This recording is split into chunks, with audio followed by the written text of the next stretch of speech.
ਤੇ ਵੱਖ-ਵੱਖ ਥਾਵਾਂ ਤੇ ਜਦੋਂ ਜਾਂਦੇ ਸੀ, ਵੱਖ-ਵੱਖ ਥਾਵਾਂ ਤੇ ਟਿਕਾਣਿਆਂ ਤੇ ਜਾ ਕੇ ਉਹਨਾਂ ਨੇ ਬਾਣੀ ਉਚਾਰਨ ਕੀਤੀ। ਭਾਵੇਂ ਸਤਿਗੁਰਾਂ ਦੇ ਪਾਵਨ ਦਰਬਾਰ 'ਚ ਗਏ ਨੇ, ਉਹਨਾਂ ਨੇ ਸ਼ਬਦ ਉਚਾਰਨ ਕੀਤਾ ਕਿ ਬਰਸ ਏਕ ਹੋ ਫਿਰਿਓ। ਉਹ ਸਿੱਧੇ ਗੁਰੂ ਨਾਨਕ ਸਾਹਿਬ ਦੇ ਘਰ ਨਹੀਂ ਸੀ ਆਏ, ਪਹਿਲਾਂ ਉਹ ਮੰਦਿਰਾਂ ਵਿੱਚ ਵੀ ਗਏ, ਪੀਰਾਂ ਫਕੀਰਾਂ ਤੇ ਵੀ ਗਏ, ਤਾਂਤਰਿਕ ਜਿੰਨੇ ਸੀ ਦੁਨੀਆ ਦੇ ਉਹਨਾਂ ਕੋਲ ਵੀ ਗਏ, ਹਰ ਵਰਗ ਦੇ ਉਹ ਧਾਰਮਿਕ ਜਥੇਬੰਦੀਆਂ ਕੋਲ ਗਏ, ਪਰ ਕਹਿ ਲਗੇ ਕਿਹਨਾਂ ਦਾ ਪਰਚੋ ਲਾਇਆ, ਸੱਚ ਦਾ ਮਾਰਗ ਨਹੀਂ ਸੀ ਵਿਖਾਇਆ। ਪਰ ਇੱਕ ਬਚਨ ਆਪਾਂ ਪੜ੍ਹਦੇ ਹਾਂ, ਹਮ ਅਵਗਨ ਭਰੇ ਏਕ ਗੁਣ ਰਾਹੀ, ਅੰਮ੍ਰਿਤ ਛਾੜ ਵਿਖੈ ਬਿਨ ਖਾਈ, ਮਾਇਆ ਮੋਹ ਭਰਮ ਪੈ ਭੁਲੇ, ਸੁਧ ਦਾਰਾ ਸਿਉ ਪ੍ਰੀਤ ਲਗਾਈ। ਇੱਕ ਉੱਤਮ ਪੰਥ ਸੁਣਿਓ ਗੁਰ ਸੰਗਤ, ਤਿਹ ਮਿਲੰਤ ਜਮ ਤਰਾਸ ਮਿਟਾਈ। ਇੱਕ ਅਰਦਾਸ ਭਾਟ ਕੀਰਤ ਕੀ, ਗੁਰੂ ਰਾਮਦਾਸ ਰੱਖੋ ਸ਼ਰਨਾਈ। ਉਹ ਬੇਨਤੀ ਜਿਹੜੀ ਸੀ ਨਾ ਗੁਰੂ ਰਾਮਦਾਸ ਜੀ ਦੇ ਦਰਬਾਰ 'ਚ ਕੀਤੀ, ਅੰਮ੍ਰਿਤਸਰ ਸਾਹਿਬ ਦੀ ਧਰਤੀ ਤੇ। ਇਹ ਸ਼ਬਦ ਗੁਰੂ ਰਾਮਦਾਸ ਜੀ ਦੇ ਚਰਨਾਂ 'ਚ ਆਏ, ਅੰਮ੍ਰਿਤਸਰ ਸਾਹਿਬ ਦੀ ਪਾਵਨ ਧਰਤੀ ਤੇ ਇਹ ਸ਼ਬਦ ਉਚਾਰਨ ਕੀਤਾ ਭੱਟਾਂ ਨੇ। ਕਹਿ ਲਗੇ ਸਤਿਗੁਰੂ ਜੀਓ, ਇੱਕ ਅਰਦਾਸ ਭਾਟ ਕੀਰਤ ਦੀ, ਭੱਟ ਕੀਰਤ ਦੀ ਬੇਨਤੀ ਹੈ, ਗੁਰੂ ਰਾਮਦਾਸ ਰੱਖੋ ਸ਼ਰਨਾਈ, ਕਿਰਪਾ ਕਰਕੇ ਸਾਨੂੰ ਆਪਣੀ ਸ਼ਰਨ ਵਿੱਚ ਰੱਖੋ, ਆਪਣੇ ਚਰਨਾਂ 'ਚ ਸਾਨੂੰ ਟਿਕਾਣਾ ਬਖਸ਼ੀ ਰੱਖੋ। ਹੈ ਸਤਿਗੁਰੂ ਜੀ ਗੁਰਤਾ ਗੱਦੀ ਤੇ ਵਿਰਾਜਮਾਨ ਹੋਏ ਨੇ, ਤੇ ਗੁਰਤਾ ਗੱਦੀ ਤੇ ਬੈਠਣ ਤੋਂ ਮੇਰੇ ਮਾਲਕ ਨੇ ਇੱਕ ਸੰਸਾਰ ਨੂੰ ਉਪਦੇਸ਼ ਬਖਸ਼ਿਆ, ਕਿਉਂਕਿ ਰੱਬੀ ਬਾਣੀ ਨਾਲ ਪਹਿਲਾਂ ਸਿੱਖ ਸੰਗਤਾਂ ਜੁੜੀਆਂ ਹੋਈਆਂ ਸੀ, ਪਰ ਮੇਰੇ ਮਾਲਕ ਨੇ ਨਾਲ ਇੱਕ ਉਪਦੇਸ਼ ਬਖਸ਼ਿਆ ਕਿ ਐਸਾ ਨਹੀਂ ਕਿ ਗੁਰੂ ਨਾਨਕ ਸਾਹਿਬ ਦਾ ਸਿੱਖ ਬਾਣੀ ਪੜ੍ਹੀ ਜਾਵੇ, ਰੱਟਾ ਲਾਈ ਜਾਵੇ, ਪਰ ਬਾਣੀ ਨੂੰ ਜੀਵਨ ਦਾ ਆਧਾਰ ਨਾ ਬਣਾਏ। ਗੁਰੂ ਰਾਮਦਾਸ ਜੀ ਪਾਤਸ਼ਾਹ ਜੀ ਦਾ ਇੱਕ ਵਚਨ ਬੜਾ ਪਿਆਰਾ, ਸਭ ਕਹਿ ਲਗੇ ਬਾਣੀ ਪੜ੍ਹਨੀ ਮੁਬਾਰਕ ਹੈ। ऐसा नहीं कि मेरे मालिक ने ये क्या हो है कि गुरबाणी को पढ़ना छड़ दिए, सब कह लगे गुरबाणी पढ़नी अत मुबारक है, पर सतगुरु जी कह लगे एक गल पल्ले बांधी है अपने जीवन काल में, बाणी पढ़ के जे गुरु ग्रंथ साहिब महाराज के उत्ते सिर्फ नूं भरोसा नहीं, सतगुरु जी कह लगे जितनी मर्जी बाणी पढ़ी जा, मालिक जी कह लगे वो रब के घर ठाई नहीं पै सकता। जपजी साहिब भी पढ़ दिया, गुरु घर में आके अरदास भी कराई है कि मेरे पुत्र का विआह है, सतगुरु जी इन्हां कारजां नूं समझिया करन। फिर पंडित को चले गए ताकि किते साडे घर में कोई मुसीबत ना आए, फिर पंडित को देवा करवाउण चले गए। इन्हां तत्थां नूं सतगुरु जी सामने रख के वचन कीता, साहिब कह लगे जिस नूं प्रतीत होवे, गुरु रामदास जी का वचन है राजसू ही अंदर, साहिब कह लगे जिस नूं प्रतीत होवे, प्रतीत का अर्थ है भरोसा। जिन्ना चਿਰ गुरु नानक साहब के सिखा ते भरोसा नहीं, विश्वास नहीं, साहब कह लगे जिस नूं प्रतीत होवे, जिसका गाविया ठाए पवे, ओदा गाविया गुरबाणी पढ़ी गुरु नानक साहब के घर में लिखे है। जिन्हों भरोसा है, जिन्हों भरोसा भी सतगुरु जी की को कबूल नहीं करेगा, मालिक ने कह दिता, साहब कह लगे जिस नूं प्रतीत होवे, जिसका गाविया ठाए पवे, सो पावे दरगाह मान, जो बिन प्रतीति बिना भरोसे तो बिना प्रतीति तो कपटी धोखा कर रहा गुरु नाल। साहब कह लगे संगत नाल धोखा कर रहा है, दावा कर रहा मैं तो रोज 101 पाठ करता, मैं तो रोज 101 इन्नियां बाणियां पढ़ जाता। कई बार थानू भी गुमराह किया जाता, इस स्टेज पर बैठ के बड़े विद्वान ने जिहड़े कह देंगे कि बाबा दीप सिंह जी रोज 101 पाठ करते, आप अज श्री अखंड पाठ साहिब के भोग पाए ने, भली भांत संगतां जानते जिन्होंने पाठ किया, जिन्होंने गुरु ग्रंथ साहिब के दर्शन किए। जपजी साहिब की अमृतमयी बाणी गुरु ग्रंथ साहिब को ध्यान नाल पढ़ीए तो 8 पन्नियां तक है, 8 पन्नियां तक। हुण 101 पाठ करांगे, घट्टो घट्ट 808 पन्ने बन जाए। हुण बाकी सिंह परसों दे लगे ने 24 घंटे बाद मसा उन्होंने खिंच के 6 पाठी 5 पाठी लगते हैं, 715 को 24 घंटे पढ़ते। तो बाबा दीप सिंह जी जी राजधानी की स्पीड से पढ़ते होंगे कि 24 घंटे रोज 101 पाठ करके फिर 5 सूप गुरु ग्रंथ साहिब के लिख के ते नाल उन्होंने ये भी कह देना कि एक सूप लिखन लग्या घट्टो घट्ट 3 साल लगते 5 तख्तां ते पहुंचाने, तो पहुंचाने का तरीका भी एक अलग सी। ये नहीं कि ट्रेन से पहुंचाते, हवाई जहाज राही पहुंचाते, नंदेड़ साहब की धरती तक जान लग्या पुरातन समय हो सकता है बगियां से गड्डियां से अपने वालों जांदियां भी 21 साल लगते हो। हुण बाबा दीप सिंह जी कहते देते हैं कि रोज 101 पाठ करते थे, संत पिंडरा वाले रोज 101 पाठ करते थे। प्यारे केवल गुमराह करना सी जकारे छड्डण ते बस बोले सो निहाल सब सी जदों कहता 101 पाठ रोज करदे तां रोटी खांदे हुण 101 पाठ करना का मतलब कि 808 पन्ने पढ़ने पर जो 715 पन्ने पढ़ते हैं 24 घंटे लग जाते हैं घट्टो घट्ट 30 घंटे का समा लगता हूँ 24 घंटे के 30 घंटे कितों आ गए खैर इस करके गुरु रामदास जी ने इतने वचन किया कह लगे जिसनों प्रतीत हो जिन्होंने भरोसा है वो एक पाठ करके गुरु नानक साहब के घर में कबूल है गुरु हरगोबिंद साहब जी के वक्त एक साखी होती है सतगुरु जी कह लगे सिखो मैं चढ़न लगा घोड़े ते मेरे घोड़े ते चढ़न तो पहला कोई ऐसा जहा सिख है जो मैं गुरु ग्रंथ साहब का पाठ करके विखाए सारे सिख हैरान सतगुरु जीओ गुरु ग्रंथ साहब जी का पाठ आप किमें कर सकते हैं क्योंकि गुरु ग्रंथ साहब सच्चे पातशाह जी का पाठ तो होता ही करीब 48 घंटिया हम उन्होंने इतों एक होर झूठ सामने आ गया क्योंकि गुरु अर्जुन साहब सच्चे पातशाह जी ने स्वरूप लिखा तो आपको पता है वो स्वरूप जड़ा थी ना धीरमल वो लै गए फिर इन्होंने लोगों ने यह भी कह दिता कि दमदमा साहब की धरती से गुरु गोबिंद सिंह महाराज जी ने स्वरूप लिखाया तो वो स्वरूप जुबानी लिखाया क्योंकि साढ़े को कोई तत्थ नहीं थी कोई बाणी का गुटका नहीं थी इको सूप थी वो लै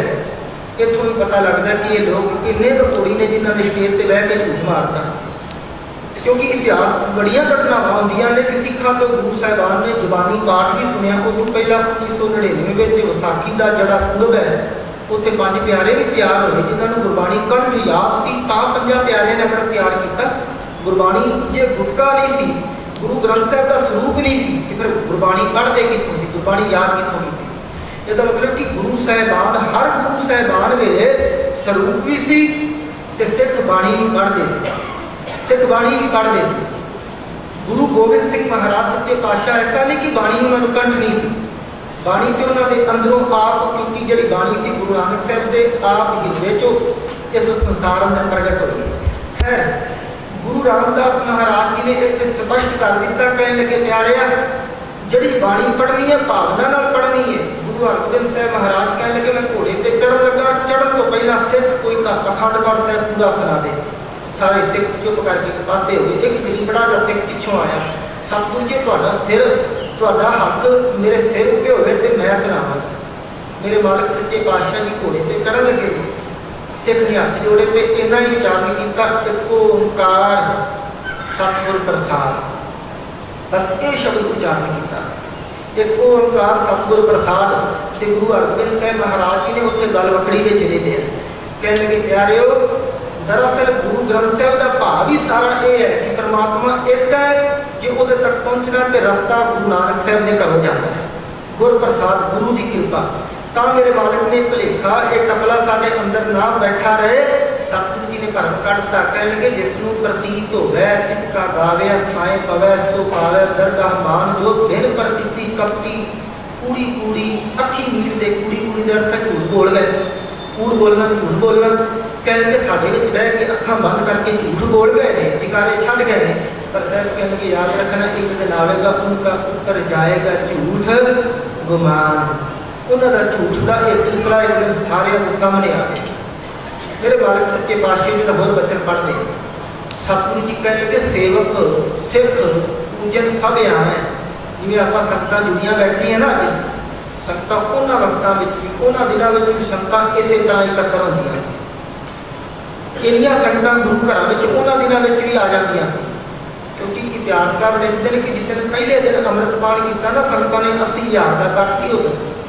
80,000 को बुलाना अज तक कोई सिस्टम नहीं थी कि कोई ट्रेन से चढ़ के आ गया फोन किया दूजे दिन आ गया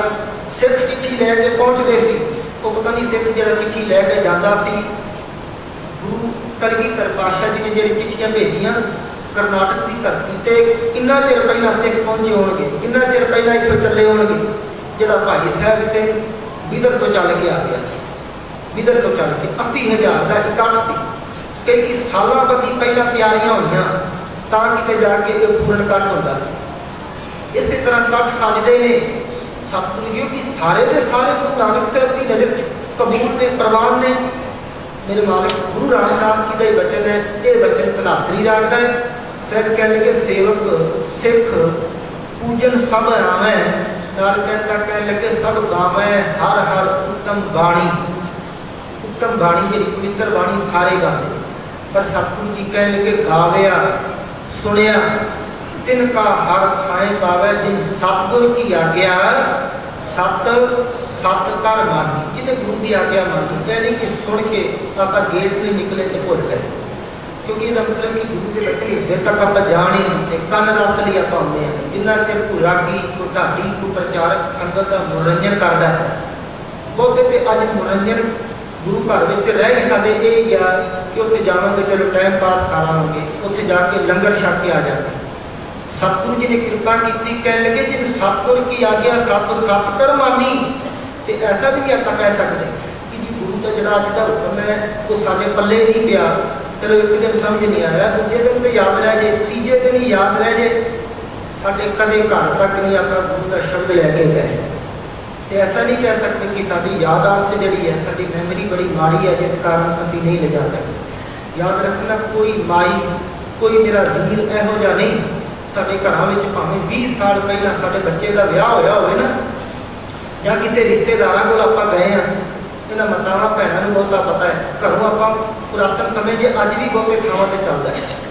जिथे आप शगन देने पैसों का, उत्थे पुरातन समय घरों को सूट लै जाना जिन्हों के घर विआह से 20 साल पुराना जो विआह से उन्होंने विआह से कदे सूट देता किसी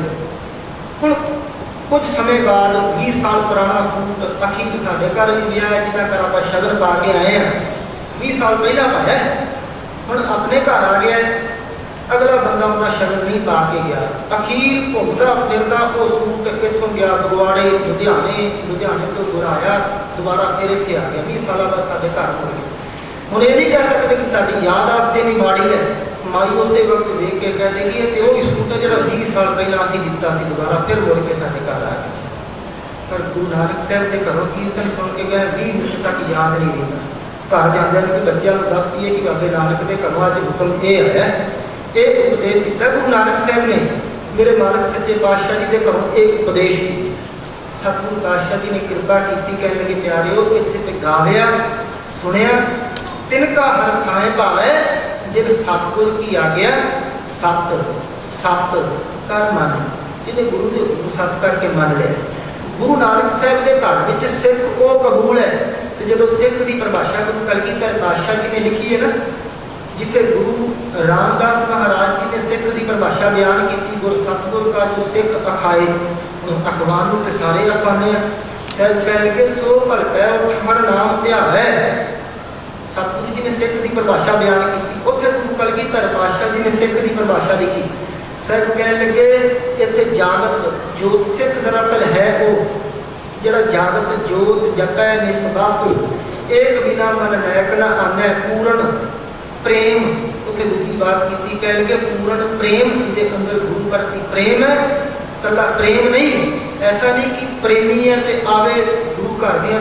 4 शुक्रे धूफा ला के चला गया मैं तो प्रेमी हाँ जी, कदे जोत बाल की कदे नारियल रख लिया, बस इन्होंने चीज़ों वाल प्रेमी का काम ये है। साहब कह लगे कला प्रेम नहीं, जिन्ना चिर सतगुरु जी कह लगे प्रेम के नाल पूर्ण प्रेम प्रतीत सजा, जिहदे हिरदे च गुरु के प्रति भरोसा ना जागया, जिन्ना चिर गुरबाणी प्रति भरोसा नहीं गा, साहब कह लगे उस सिख अखवान के लायक ही नहीं। पूर्ण प्रेम प्रतीत सजा व्रत कल करवा चौथ का व्रत आ गया शायद परसों, पर गुरु नानक साहब के कह रहे सिख ही वो है जिहड़ा इन्हां धर्मां तो बचा होया है। व्रत गोर मड़ी मठ धूल ना सतगुरु जी कह लगे जिहड़ा भुल के भी अपने जीवन काल च इन्हां चक्रां च नहीं पैंदा। हुण पर साडियां मातावां भैणां तैयार पर तैयार हो के सवेरे सवेरे गुरु घर भजणगियां। जिस गुरु नानक साहब सच्चे पातशाह जी ने यह कहा थी ना, मेरे मालिक सच्चे पातशाह जी ने यह समझा दिता, कह लगे प्यारे छोटे अन्न कर पखंड दो उदाहरण ना सुहागन ना वो रंड। सुहागन जी के सिर का साई जिंदा हो तो रंड आम करके शब्द को वरतने जी के सिर का साई होवे ना। सर कह लगे ना सुहागना में ना उन्होंने आती जी के सिर का साई नहीं, कि तीजी आती वेशवा। सर कह लगे मेरी नज़र में तो वेशवा है जिन्हें अपने जीवन काल में इस अन्न की बेअदबी की। एक गुरु नानक साहब सच्चे पातशाह जी का घर है। भगत कबीर जी तो पूछा, सतगुरु जी कह लगे भगत कबीर जी ने तो होर बड़ी अगे की गल की, क्योंकि परसों दिन आने वाला मैं जिक्र कर रही ਸਾਹਿਬ ਕਹਿਣ ਲੱਗੇ